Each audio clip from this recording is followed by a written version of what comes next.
Hola, soy Asael Contreras. Yo soy Dalina Flores. Y yo soy Alexis Ayala y acabas de entrar a la Taberna de Historias.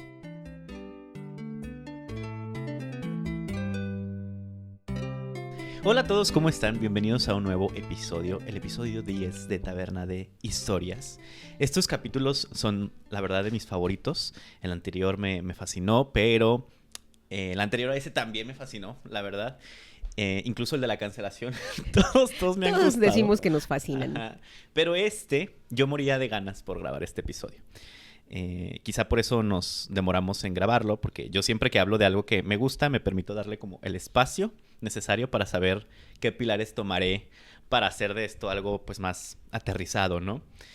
Y pues justo es el episodio de el terror como una forma de entender lo humano, apelando al mes de octubre. Un poco tarde, pero sin prisa. El terror, y en este caso, pues como ya dije, el terror como una forma de entender lo humano, es precisamente algo que a mí me encanta, ¿no? Me fascina. De hecho, tengo un tatuaje de un personaje mítico de las películas de terror. Y pues como toda ficción es una forma de revelarnos a nosotros mismos, ¿no? Pero a veces también me pregunto, dentro de esta cuestión de ver y leer eso que me aterra, ¿por qué? ¿Por qué me emociono y por qué me encanta asustarme? Claro, hay muchas formas desde donde podemos abordar este tema, pero antes de hablar del género tal cual y esas formas también humanas de encasillar cosas, antes de ser un género es una forma de conocimiento, ¿no? Llevamos milenios contando historias de fantasmas y monstruos, y ya se contaban incluso historias de fantasmas en el Antiguo Egipto y a fin de cuentas también en la Biblia. Por eso hace unos días le escribí a Asa de que, oye, ¿qué tan real es esto de que Jesús en los evangelios apócrifos mataba gente, ¿no? Mataba niños, ¿no? Y me dice, sí, es real. Y yo, pues, medio creepy eso, ¿no? Muy Jeffrey Dahmer.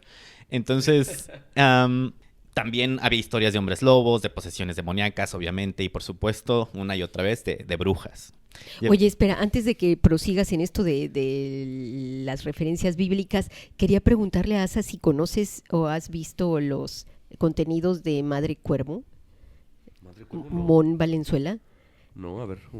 Tienes que buscarla, está loquísima. Es una chava que tiene como mascota un cuervo, pero sabe la Biblia al derecho y al revés. Nice. Ella es agnóstica o atea o algo así, pero le da una revolcada a las versiones de la Biblia con muchísimos datos. Es una maravilla. ¿Cómo Madre se llama? Cuervo. Mon Valenzuela ¿Cuervo? o Madre Cuervo. Ah, le puse Mamá Cuervo y no salía. No, bueno, perdón por No te preocupes. porque sí, me pareció como muy... No, y vayan a ver y a escuchar a Madre Cuervo también. O sea, si no... ¿Plataformas? Recomendada. ¿En TikTok? TikTok, Instagram. Pues a mí me llega, creo que en Instagram, porque no tengo muchas redes. Que por cierto voy a cerrar mis redes hablando de terror. Siempre. Ya, Siempre no, dice. de verdad. Vacaciones. Pero ahora sí ya lo quiero dejar para siempre. Te asustaron. Porque ustedes no están para saber. Pero yo tengo un hermano que no tiene ni WhatsApp, creo. Sí. Nada más usa el del trabajo. Ya la vi. Porque sí, y ya la ama. No, y deja que la oigas hablar. Es una chava de verdad realmente muy, muy admirable que hace un contenido súper interesante, súper interesante. Y argumenta muy bien. Pero nos estabas contando lo de tu hermano. Bueno, sí, él dice que es una manera de control que vamos hacia... Estaba viendo un artículo que publicó un chavo que no tiene mucho que ver, recientemente un colega del TEC, sobre si la ciencia ficción realmente no es que proyecte el futuro como Tal. como un espejo de algo que puede, como una posibilidad, sino que predice el futuro, ¿no? Y ya nos ha tocado muchas situaciones de este tipo, y una de esas situaciones de ese tipo es de que el control que tiene el universo, los sistemas chalala sobre nosotros, pues es a partir de todo lo que le nutrimos a las redes, ¿no? Y sí me da un poco de miedo, pero creo que nadie puede estar ajeno a eso a estas alturas. Pero sí hay que tratar de enajenarse como una forma de resistencia, ¿no? Aquí a cada rato criticamos al capitalismo, y somos pues los usuarios más frecuentes de los medios del capitalismo. Y ya, cierro paréntesis. Ahora sí, seguimos con el terror. No te que preocupes. este es terror real. También es parte de pero justo este tipo de historias que precisamente también pueden surgir de acontecimientos similares a los que tú estás mencionando, ¿no? Luego uno empieza como a atar cabos y a relacionar cosas y entonces pues surgen las historias, ¿no? Y claro, obviamente creo que desde los mitos están estas historias que son pues pedagógicas, ¿no? Terminaban por enseñar algo, intentar mostrarle a las personas qué hacer y qué no hacer, ¿no? Justo el doctor José Ángel Aguejas, en un artículo que se llama Una aproximación ética al terror, dice que el mito no es una historia infantil, es una narración simbólica que nos permite entender quiénes somos. Y justo desde los primeros relatos orales, el miedo en su momento fue pues justo una herramienta pedagógica, ¿no? Sin embargo, yo creo que actualmente hay mucho más en esta suerte de apartado de la fantasía. ¿Ustedes sí consideran al terror como fantasía? ¿Como género de fantasía? Depende. Depende, pero creo que hay algo que no alcanzamos a entender los seres humanos, que está ahí. O sea, hay muchísimos elementos sobrenaturales que nuestra concepción material no alcanza a percibir y tratamos de explicarlo, y esta explicación nos causa miedo, ¿no? Porque estamos suponiendo. Pero yo no creo que esas suposiciones partan de la fantasía, o sea, de un mero pensamiento fantástico, imaginario, sino de insumos que ves en la vida real, ¿no? Sí. Que de pronto, es que, por ejemplo, ahorita se me aparecen y se me desaparecen cosas, y de pronto busqué 40 veces en un lugar y estoy segura, saqué todas las cosas y no encontré lo que estaba buscando, y regreso en 2 minutos y ahí están, y no hay nadie más en la casa. Los duendes. ¿No? Por ejemplo, o sea, ¿cómo te explicas eso? Claro. ¿Qué parte de ti negó ver? Porque también la percepción de la materialidad desde la física es bien compleja. O sea, resulta que nosotros no somos nosotros, ni tocamos lo que tocamos, nunca se tocan los electrones, ¿no? O sea, hay cosas que te causan terror. Y se vuelve todo de pronto algo como medio paranoico, ¿no? Porque a mí sí me genera como duda, o sea, esto también de que a veces lo que estamos viendo es lo que realmente nuestro cerebro está apto para ver, ¿no? O sea, que todas aquellas cosas que no se observan y que no se ven, pues porque el cerebro no las entiende, pero no porque no existan. Exactamente, como dijo Hermione, ¿no? No porque no las veas no quiere decir que no existen, ¿no? Entonces, bueno, volviendo un poco a este entramado de cosas de géneros y tal, porque justo Stephen King en este libro que al final también les voy a recomendar y el que usé mucho para hablar de este tema es Danza Macabra. Léanlo, es buenísimo, está publicado por Valdemar. Para los amantes del género de terror saben que Valdemar es una editorial joyísima. Y bueno, mientras los animales justo huyen del peligro, los humanos tienen una relación con el miedo distinta, por la conciencia de nuestra finitud. Es decir, sabemos que vamos a morir y sin embargo deseamos vivir, entre comillas, pues para siempre, ¿no? Hay gente que sí, hay gente que no. Yo no me encanta, la verdad. Yo me conformo con 40. Sí, gracias. Y creo que justo es ahí, en ese conflicto entre el deseo y el límite, donde se origina el terror. Y ahí hay algo bien poderoso, que el terror, aunque parezca una experiencia negativa, entre comillas, en realidad es una experiencia profundamente humana. Nos recuerda, obviamente, que estamos vivos, ¿no? Y a partir de eso, me muevo a Aristóteles con la ética a Nicómaco. Consideraba el miedo, creo que se dice phobos, ¿no? Como una pasión del alma, no algo que debemos reprimir, sino comprender. Lo terrible, decía, es inevitable, pero lo ético, justo en el texto del doctor José Ángel Aguejas, que ya les recomendé al principio, está en cómo lo enfrentamos, ¿no? Él dice, lo malo no es sentir terror, sino saber cómo proyectar el futuro a partir de esas vivencias. En otras palabras, mucho más resumidas, sentir miedo nos enseña pues a vivir prácticamente. Sí, pero creo, no sé, ahorita que estamos hablando de estos temas, particularmente del terror, creo que hay gente que es muy fan, no sé, por ejemplo, Susi es súper fan de los vampiros, y a ella le apasionan y es bien gótica y darksy desde que la conozco. Y yo decía, ay, qué envidia, porque yo como lectora no tengo un género favorito, así como Sí. que me apasione, pero toda mi vida he huido del terror. Sí leo terror, pero realmente ver películas de terror y esto como Ujú. que dices que me gusta, cuando era chiquita y hacían las kermeses y la casa de los Sí. espantos y no sé qué, yo odiaba entrabas. literal así, porque a mí no me gusta asustarme, Ujú. me da angustia y me angustian y me asustan cosas que no tienen que ver con el terror común y corriente.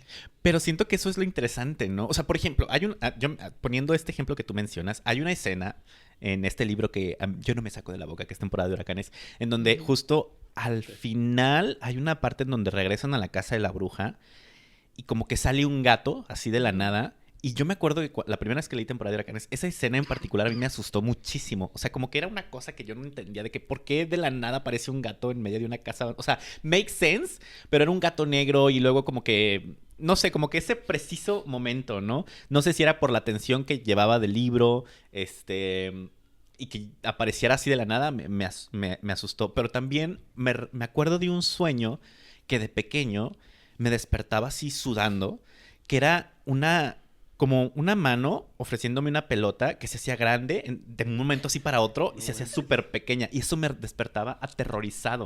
O sea, era una cosa extraña. Yo no sé por qué me daba tanto miedo. Y también súper, o sea, no, ¿cómo decirlo? No el terror tradicional de monstruos o Ajá, cosas que te ajá, ajá. persiguen o algo como... Pero esa pelota enorme me Sí, daba hay mucho otras miedo. cosas que son mucho más aterradoras. Ahorita que hablaste de Fernanda Melchor, Ujú. yo creo que no he leído un cuento que me haya generado más Ujú. miedo que La Casa del Estero, en Aquí Aquí no no es es No Miami. es Miami. Miami. Y es uno de los más largos Sí. y que yo leí en una sentada, literal, y no saben el nivel de miedo que me dio leerlo, porque además es tan realista, Sí. este terror súper realista y enmarcado en un contexto que era Periodístico, como... muy cercano a mí, Sí, además, se ¿no? supone Los que era una espacios. crónica, ¿no? Sí, sí, sí. Ajá, Esta era una parte, crónica. entonces sí, está interesante eso. Ese terror es jugosísimo, pero al mismo tiempo parte de situaciones Ujú. sobrenaturales con lo que está asociado. Y a mí me parece, por ejemplo, aquí en Temporada de Huracanes, Ujú. que es mucho más aterrador una escena de sexual Sí. entre un adulto y una niña, Sí, ¿no? sí, Que sí. está así descrita con muchos detalles que yo dije, ay, eso me causa mucho terror, o lo que hace Liliana Blum en El monstruo Ah, claro. pentápodo. Eso me Ajá. parece de lo más aterrador y que digo, yo no quiero volver a leer algo así en mi vida. Es que justo, bueno, en Danza Macabra, Stephen King divide el terror de distintas maneras, ¿no? Él dice que hay 3 niveles de terror. El terror, que es lo psicológico o la anticipación. El horror, que es lo explícito, lo repulsivo, y siento que se relaciona precisamente con lo que estamos hablando. Y la otra parte, que es la repulsión, que es la reacción física automática, ¿no? Y yo siento que, por ejemplo, hay muchas historias dentro del género, este, que de pronto meten como cuestiones que generan justo esta cosa de repulsión, pues para provocar, ¿no? O sea, para apelar a cierto como que trauma que parece quizá individual, pero que luego se vuelve como colectivo, ¿no? Este, porque justo, de nuevo citando Danza Macabra, y que me parece de alguna manera como algo contradictorio en el terror, porque Stephen King dice que el terror es como algo individual, ¿no? El terror a menudo surge de una penetrante sensación de descentralización, todo se desmorona a nuestro alrededor, o el horror en la vida real es una emoción a la que uno se enfrenta completamente solo. Sin embargo, yo creo que si es una emoción íntima al momento, o sea, en el que estás leyendo, viendo esto que te aterra, incluso corporal, pero al mismo tiempo es una emoción que todos hemos sentido, ¿no? Y creo que ahí la paradoja, y por eso me parece también maravilloso en muchos sentidos el terror, dice, es paradójico que los sentimientos y emociones que asociamos con la mentalidad de masa consigan precisamente eso, pero las masas son lugares solitarios, una comunidad sin amor. Sin embargo, el ritual de sacar a la luz esas emociones parece devolver la situación a un estado más estable y constructivo. O sea, que cuando compartimos el miedo en una sala de cine, en un cuento o incluso pues, en un podcast como este, ¿no? Lo transformamos y lo que era pues como pura soledad, puro terror individual se vuelve algo comunitario, ¿no? Entonces, al narrarse, de alguna forma se purifica. O sea que si nos asustamos, pues también nos estamos uniendo. Así que... No, y desde la ficción es muy Makes sense, ¿no? Estar a salvo, ¿no? O sea, experimentar el terror desde la ficción, a mí me parece que es una manera de ayudarnos a lidiar con los terrores reales, aunque no se compara. Sin embargo, ahora que estamos hablando de terror, yo quisiera que Asa nos platicara. ¿Me van a dejar hablar?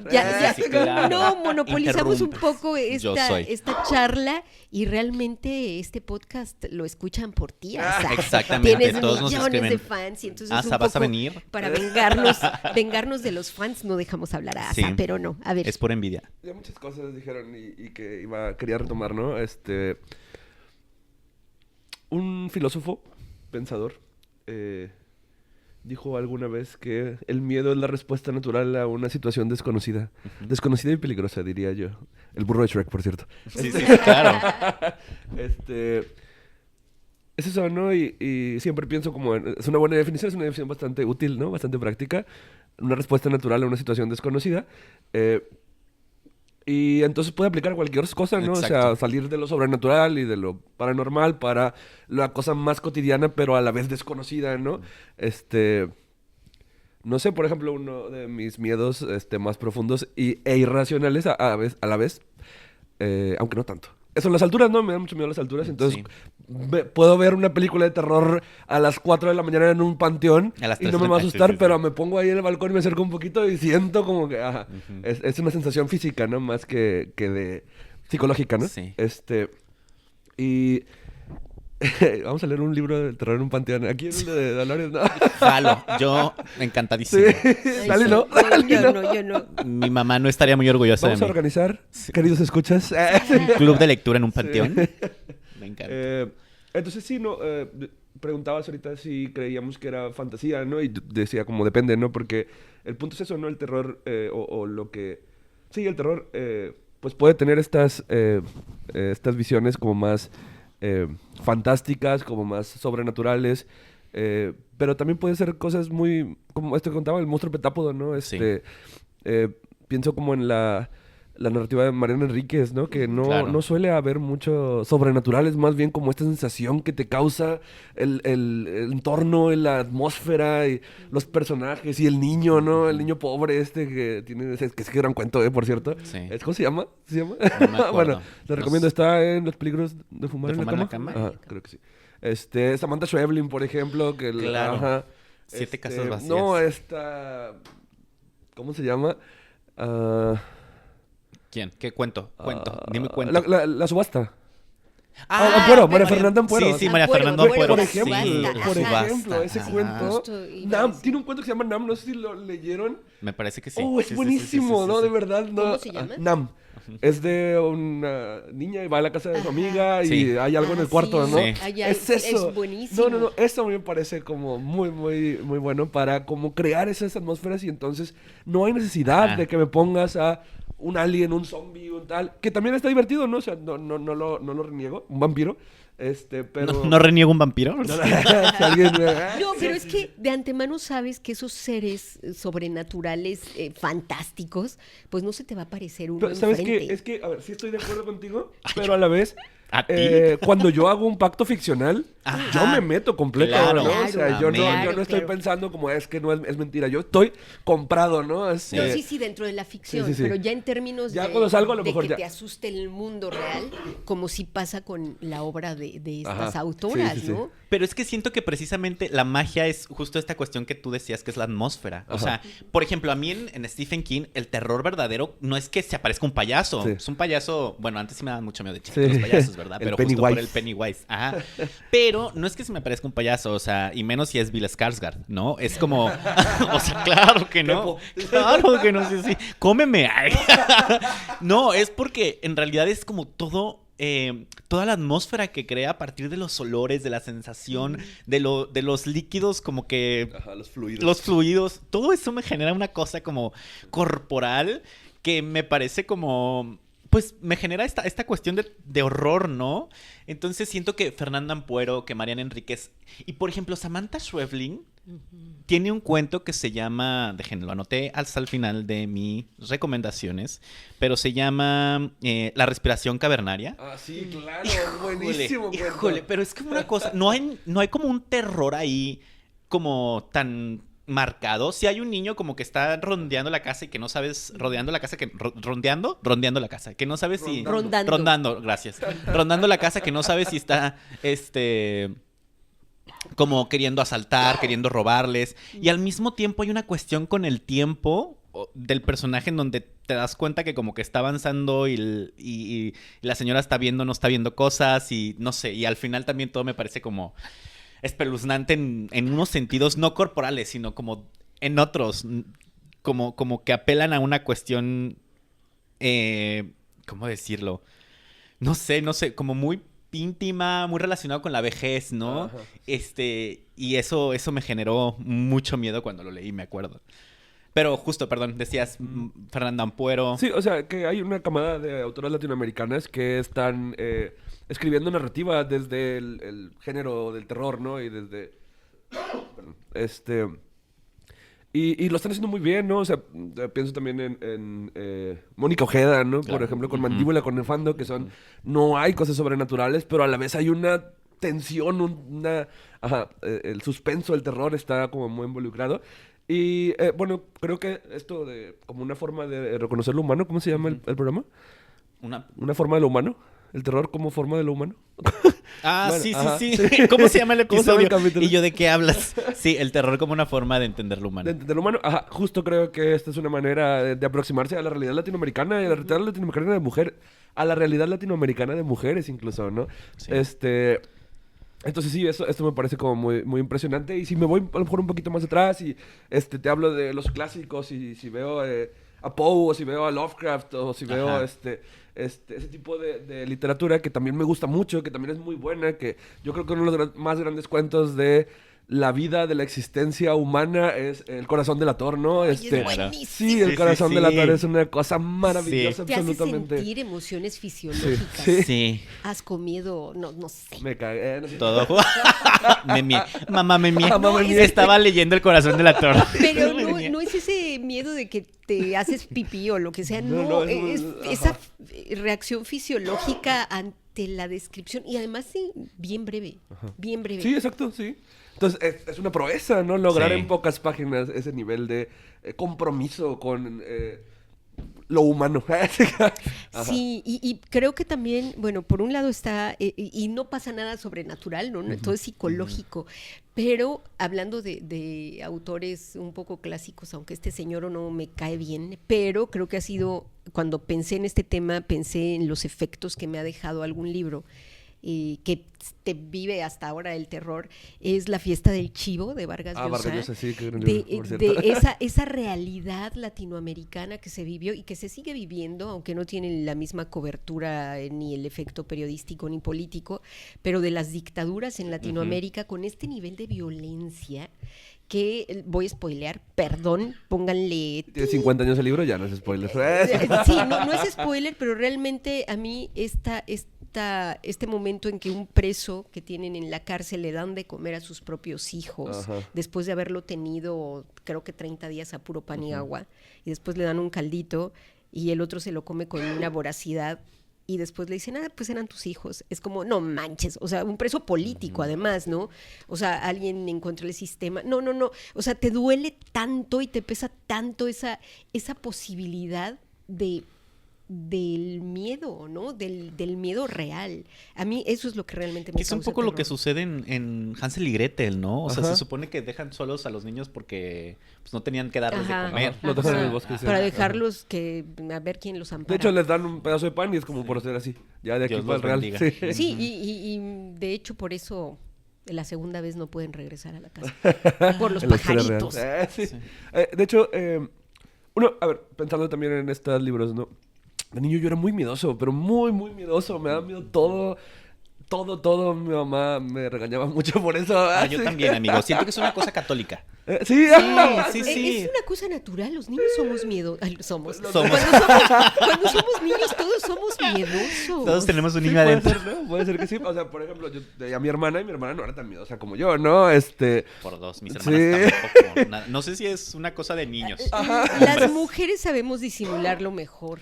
No. Pero sí nos da miedo. Ay, O sea, claro que tenía miedo, pero una cosa es tener miedo, otra cosa es ser miedoso, ¿no? Sí, o sea, yo realmente era miedoso. como todo. Me acuerdo que mi abuelo me contaba una historia de la cigüeña, ¿no? Pero ya la cigüeña trae a los niños, ¿no? Pero mi abuelo decía, no, también se los lleva, ¿no? Entonces aquí se para arriba y si te portas mal te va a llevar la cigüeña y me contaba la historia. No Qué no joya. tienen ni idea de los traumas, ¿verdad? Gracias, abuelo. Sí. andas con un paraguas. Empieza a llorar. Ahuyentar Ay, cigüeñas. me cuentan una historia, o sea, las películas, ¿no? Que Chucky, que los Ajá. Gremlins, me dan muchísimo Sí, miedo sí, y sí. salían en el Canal 5, ¿no? Entonces veían pedacito y todo. Y cuentan una historia muy graciosa que siempre se ríen mucho de mí porque tenía yo que unos 4 años, yo creo. Y llegué con un tío y le dije como, tío, vi la película de los Gremlins, ¿no? Y, ¿qué es eso, hijo? Y me preguntó y le empecé a contar yo, sí, son unos monitos que tienen la cara así y están así. Y me lo empecé a imaginar y empecé a llorar del miedo que me dio Ay, nada no. más imaginármela, ¿no? Mi vida. Bueno. Tú. Pero sí, no, conforme fui creciendo, pues me hice mucho más escéptico, ¿no? Realmente creo que fue un método de defensa ante Sí, claro. el miedo que tenía yo. Pero me acuerdo mucho que en alguna ocasión hubo una feria de libro en la escuela donde yo estaba. Feria de libro, llevaron los libros y nos los vendieron. Y yo compré un libro de R.L. Stein, ¿no? Es Claro. el de Escalofríos, ¿no? Sí, Goosebumps. sí, toda la saga. Que se llamaba El Mono Blanco. Y lo leí y me dio un terror, aparte, o sea, impresionante. O sea, lo volví a leer hace como un año, malísimo, por cierto, ¿eh? Pero es como de una sociedad secreta, ¿no? Y, entonces estuvo muy interesante como esa aproximación. Y me acuerdo que salía la serie de Goosebumps en la En tele. Canal 5. Sí, en el 7 creo que salía. Bueno. Sí, en TV Azteca. Entonces, como esos primeros acercamientos a las ficciones de terror, pues sí me dejaron muy marcado. Sí, Mujer Casos de la Vida Real me aterraba. A ver, estamos hablando de contextos, de ambientes específicos, ¿no? Creo que yo entiendo mucho por qué te daba miedo esto de que la cigüeña también se llevara a los niños. Porque, claro que tú podías ver un pájaro y no sabías si era una cigüeña o no. Ándale, Entonces tú te exactamente. daba miedo. De hecho, mi abuelo me la describía como una pinche pterodáctilo casi, ¿no? Ajá. Entonces a mí justo, en un momento en donde yo ya regresaba de mi casa, en donde estaba en la primaria y luego regresaba y me ponía a ver Mujer Casos de la Vida Real, bien mal esto. Y luego veía estos casos de violencia en donde secuestraban niños, los prostituían. O sea, claro que me asustaba. Era horrible. Entonces, bueno, ese tipo de anécdotas que luego son como un terror bien distinto y muy mexicano, muy latam, momentos latam.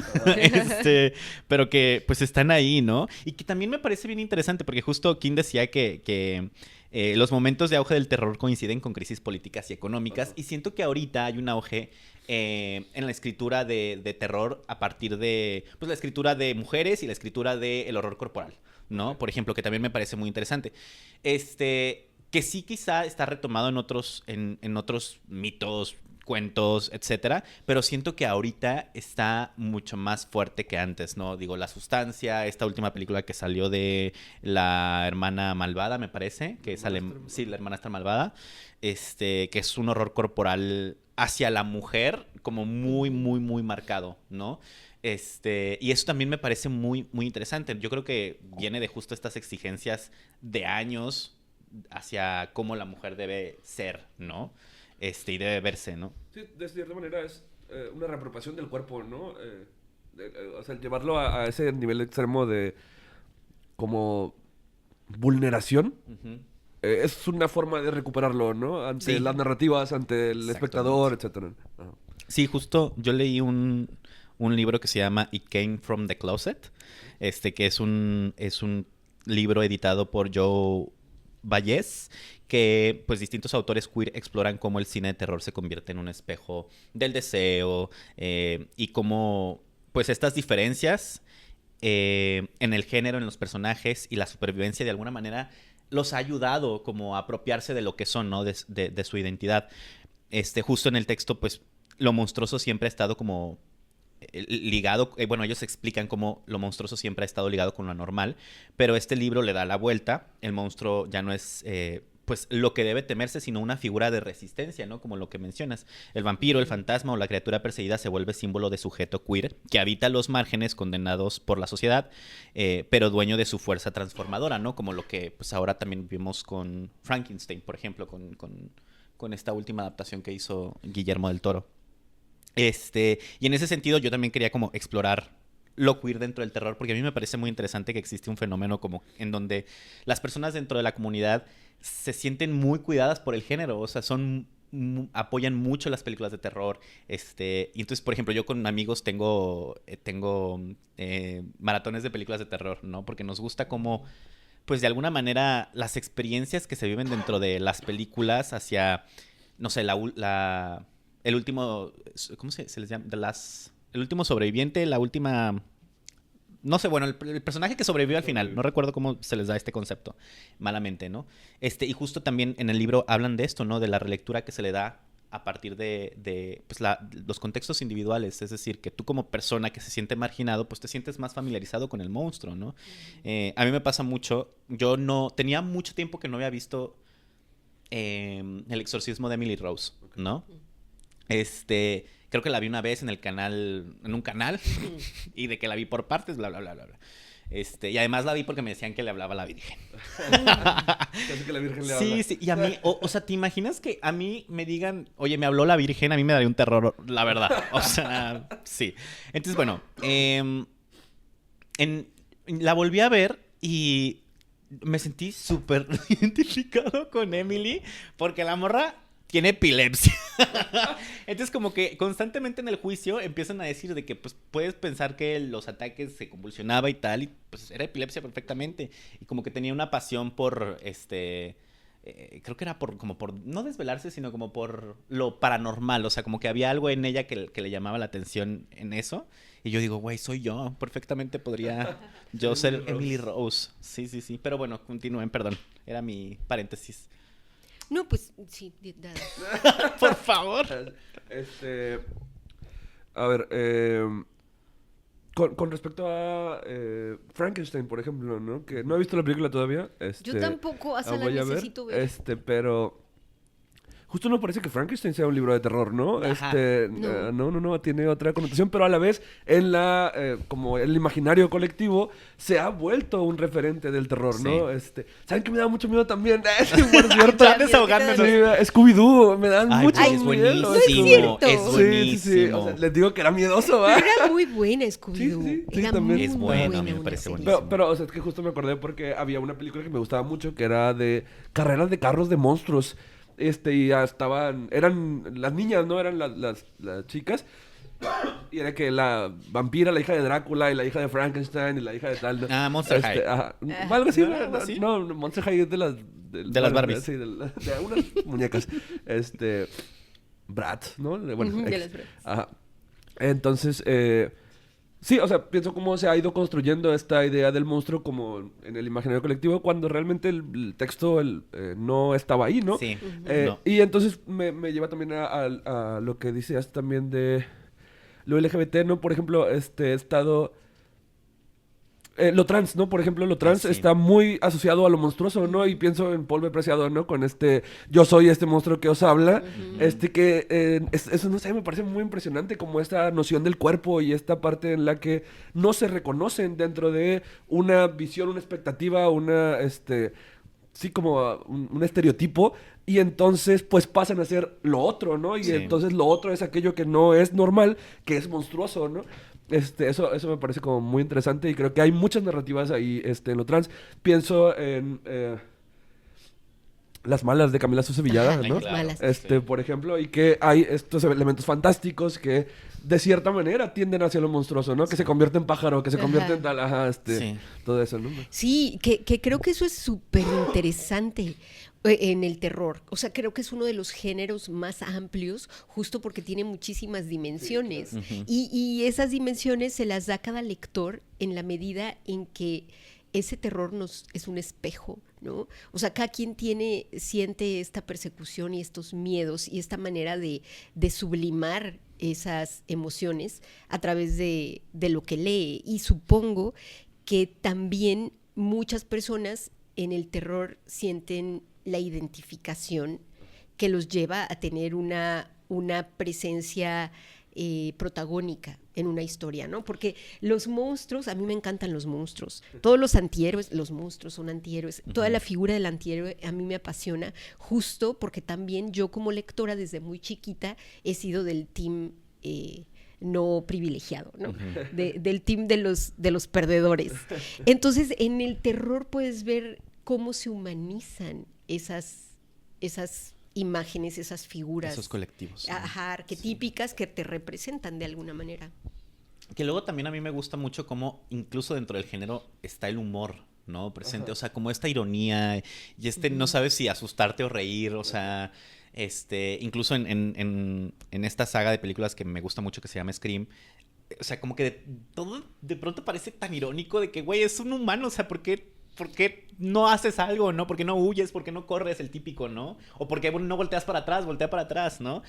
Pero que creo que a también mí por eso no me gustan esas películas. Porque son del terror impresionista. De Sí, ¡buh! sí, sí. Y dices, bueno, pero creo que es muy interesante cómo el terror se asocia con esta manera que tenemos de sentirnos vivos. Sí. O sea, porque también es algo muy real, ¿no? Como una sacudida, como bu, o sea, no nada más ese bu de despiértate, sino de empiezas a cuestionarte cosas. Y eso es fundamental. Creo que justo era el Joker el que decía que reírse del horror era como bailar con el diablo, ¿no? Sí, entonces es como eso, o sea, siento que dentro de toda la experiencia y la magnitud del horror, existe un como constante redescubrimiento hacia nosotros mismos y hacia pues lo político incluso, ¿no? Evidentemente, ¿no? Entonces eso también me parece como magnífico dentro del género y sus variedades. Que además, por ejemplo, ustedes Frankenstein consideran que es más ciencia ficción que fantasía, sí, ¿no? Para mí es una obra maravillosa porque plantea la transición del romanticismo al neoclásico, justo por la importancia que tiene la ciencia, pero asociada con elementos un poco paranormales, que bueno, es una maravilla. Desde mi perspectiva en muchos sentidos, porque además es una especie de ensayo sobre una realidad que se ve ficcionalizada. Bueno, Mary Shelley era maravillosa, a pesar de ser tan joven. Sus papás eran anarquistas. Sí, sus papás eran... Ajá, su mamá fue de las primeras feministas. Sí. Se supo vender. Sí, pero además la hizo sufrir mucho. Sí. Y sí, pues, eso... le editó la segunda edición de Frankenstein, está editada por P.B. Shelley, ¿no? Y por otro güey, no me acuerdo quién es. Pero sí, no, yo creo que está una mirada muy sensible, que es la de Mary Shelley, pues claro que retrata perfectamente eso, ¿no? Y como esta intuición que tiene, ¿no? Es algo que a mí me sorprende mucho, ¿no? La cuestión de la intuición. Y a la vez creo que en el terror hay catarsis, ¿no? O sea, es un método, o sea, siempre es como la risa o el grito, pero también es el miedo, ¿no? También es como purgar algo, ¿no? El momento de me asusté tanto y ahora estoy libre, ¿no? Un ratito, a lo mejor un poquito, pero sí, yo creo que también el miedo es un método de catarsis que puede llegar a través de estas narrativas, a través de estas ficciones, a través de este tipo de cosas, y que en la ciencia ficción puede o no haber terror, ¿no? O sea, no es sí, no es algo que tenga que estar necesariamente ahí, pero sí creo que también cumplen esta misma función del Frankenstein de Shelley, que es... dijiste ahorita predecir el futuro, ¿no? Pero sí, bueno, tal vez puede ser, ¿no? Pero yo siempre pienso como, pues, bueno, sé más bien que son cuestiones presentes, ¿no? Todo esto que habla del futuro y de cuando se va todo al carajo, las distopías, realmente son visiones presentes, ¿no? No es algo que se esté hablando hacia adelante, ¿no? Es que va a pasar esto. Son cosas que ya están pasando y se están viendo de esta manera. Simplemente las voy a exacerbar para mostrártelas de esta manera, ¿no? Y hay un capítulo, por ejemplo, en Black Mirror que claro. La gente tiene como cámaras en los ojos. Es un gran capítulo ese, ¿no? Porque bloqueas a la gente y todo y... este capítulo, es que este capítulo es maravilloso, ¿no? El de la chava que la están persiguiendo, ¿no? Pero que está en un pueblo, y entonces todos la quieren matar. pero Ajá. realmente está está como en una cárcel, o sea, y cometió un crimen y la metieron ahí, entonces todos los días la despiertan y la persiguen y tal, la hacen sufrir este miedo, Su este condena. terror, ajá. Es muy, muy buena esa serie, también es muy buena, ¿eh? Sí, Y tiene es súper- capítulos muy chidos. Y es súper irónica porque también hay un capítulo en donde sale como que una actriz que de pronto se ve en la serie, o sea, como que robaron su rostro para ponerlo en una serie, ¿no? Y ella nunca se dio los derechos y Ajá. todo esto que tiene que Que ver ahorita también está con... pasando La con IA. las voces, Exacto, por ajá. ejemplo, ¿no? Sí, y sí. que viene terrible el futuro. Sí. Creo que lo que más nos aterroriza, Aterradora. Es como aterrorizarse, pero más fuerte. Más fuerte. es más fuerte, aterrorar. No, lo que más nos aterroriza, creo, no sé, a lo mejor ya tengo una perspectiva muy de adulta en vías de ser mayor, pero es el futuro. Hay tanta incertidumbre, que creo que ese es uno de los secretos de el género en general, Sí. la incertidumbre, ¿no? El Sí, hecho sí, de sí. que el suspenso, el no saber, La posibilidad. la posibilidad de cosas que te vas imaginando y que no quieres que sucedan, pero van a suceder tarde o temprano y que te están respirando en la nuca. Así yo siento que viene el futuro. Bueno, o sea, sí, completamente, pero es que yo creo que eso ya está aquí, no, solamente no sí. estamos muy convencidos de esto y estamos pensando en un futuro distópico cuando lo peor sería que este fuera el futuro, ¿no? Que, o sea, no sabemos en las condiciones en las que estamos realmente, esto que decías ahorita, ¿no? De que no solo nos está vigilando el teléfono, sino está controlando lo que queremos, lo que deseamos, lo que queremos pensamos, comprar. güey. Y a veces tenemos una idea, pero no se nos ocurrió a nosotros, ya nos estuvieron mandando insights Ajá. durante mucho tiempo para que lo estemos pensando así, ¿no? La radicalización, el auge de las derechas globales, ¿no? Ese tipo de Eso cosas me da ya mucho miedo. está aquí, ¿no? No es una realidad futura, ¿no? Entonces, iba a decir otra cosa y se me olvidó, ¿no? Antes, ¿qué estabas diciendo que dijiste? Ay, se me olvidó. Que la... No me acuerdo, pero Estamos igual, todo bueno, tiene que ver otra con lo cosa, ahorita político vamos. al final. Sí, el campo del capitalismo. Esta negación del futuro, ¿no? El futuro está negado, está cancelado, no hay posibilidad Sí. de imaginar un futuro diferente. Y entonces todas las narrativas están retratando eso, ¿no? Lo dice Mark Fisher, por cierto, en su libro Realismo Capitalista, recomendado. Pero hay una película de Alfonso Cuarón que se llama Children of Men, no sé si la han visto. No, yo no. Los hijos de los hombres. Es buenísima esa película. Es un mundo distópico. Creo que es Inglaterra. Y a partir de un momento hubo una crisis de natalidad. No hay... ¿Hijos? nadie tiene hijos en todo el mundo. Que es algo que medio ya está Nadie se pasando. embaraza, ¿no? No, o sea, pero nadie se embaraza. Todos pierden la capacidad de procrear, ¿no? Y entonces, pues ya la humanidad está envejeciendo y pues se van a morir, todos se van a extinguir. El hombre más joven del mundo, creo que tiene como 20 años y es una celebridad porque fue el último en nacer, ¿no? En todo el mundo. Y aparte hay una cuestión de nacionalismos y de racismo muy, muy marcada. Como una cuestión de apartheid que se hace en esta región. Y... de repente una chava se embaraza, ¿no? Y es una chava negra, ¿no? Y entonces la quiere tanto el gobierno como la resistencia para usarla como mártir, etcétera, ¿no? Es una cosa muy, muy Debe estar buena, muy- ¿eh? creo que ya me acordé, ya la vi. Ajá, Sí, sí, ya sí, la vi. sí. Hasta ahorita, sí. Sí, bueno, también otra recomendación por ahí. Yo no la he visto. Pero bueno, hay que pasar a las Sí, recomendaciones. ya, Hay que y cerrar rapidín el porque ya episodio. se nos fue el tiempo hablando de... Bueno, yo les recomiendo El Infierno, obviamente, de Dante Alighieri. Me parece como una historia de terror, quizá en muchos sentidos. Obvio, lean toda la Divina Comedia, pero El Infierno es magistral. El retrato de Dorian Gray, yo lo considero Es un buen retrato de Dorian algo ahí Gray. de terror, pero no relacionado exactamente con el pacto, con el demonio, sino con el pensamiento que gira en torno a la belleza y todo esto. Envejecer. Sí, vanidad y tal. Danza Macabra de Stephen King, obviamente. It Came From the Closet de Joe Vallés. Las Brujas y su Mundo de Julio Caro Baroja. La Casa del Estero. Del Estero de Fernanda Melchor. La Carretera de Corman McCarthy. Cuentos de Amparo Dávila. Ay, se me pasó. Sí, pero Amparo Porque Dávila. Amparo también tiene un cuento que se llama Alta Cocina. Ay, no sé si lo ubican. sí. Uy, Que buenísimo. es buenísimo. Que es y muy está hablando sonoro.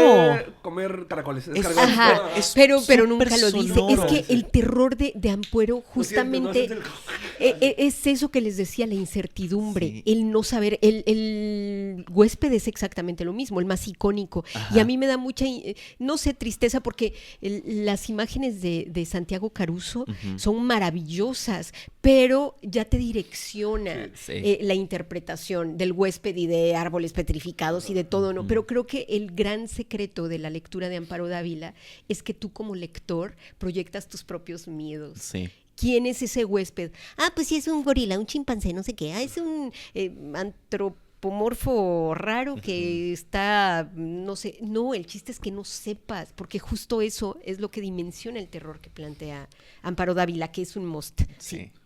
A mí justo el cuento de Alta Cocina me parece súper sonoro. O sea, todo el tiempo como que estoy escuchando, porque además describe como gritos. Gritan, sí, Ajá. Chillan, Sí, chillan. ¿sabes? Yo siempre pensé que eran fetos.